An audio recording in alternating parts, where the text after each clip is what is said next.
So, what am I talking about when I talk about extra charges in a roof system? Well, at a high level, each roof system has three layers.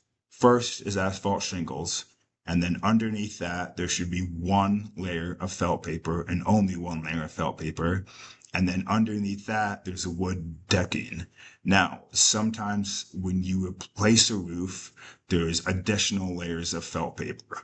So sometimes when a roof gets replaced, the old contractor will rip off the old shingles. They will see the existing layer of felt paper and they will not remove it. They will just put an additional layer of felt paper on top of that, which is not good.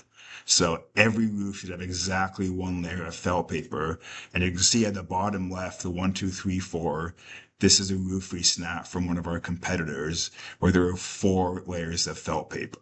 So in our contracts, we have a specific charge if we have to remove an additional layer of felt paper. So that's one thing to keep in mind. That can be an additional charge that you don't know of until the old roof gets turned off.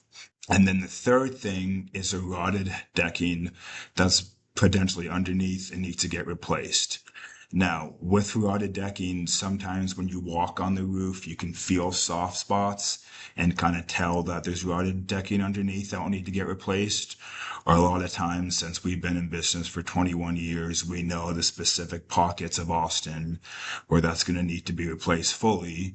But on average, we usually account for 10% of the decking needs to be replaced. So those are some additional charges that can get factored in.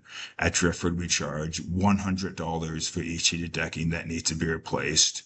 And when we discover that, we take pictures sent to the homeowner, so there's no surprises there. And then for this specific customer, there was a drainage problem.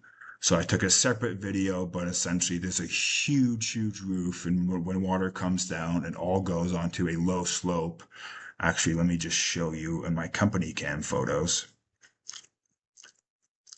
Yeah, so essentially the problem with this is the roof was leaking, and because the roof is so big and the slope down here is low, every time it rains, a large part of water goes on a huge surface and slowly goes down, and it only comes down one downspout, which resulted in the ceiling leaking. So for this specific roof, we added in a drainage correction, which is we added in 2 downspouts at the bottom of the gutters, so that way every time it rains, it will properly drain and will solve the leak issue there.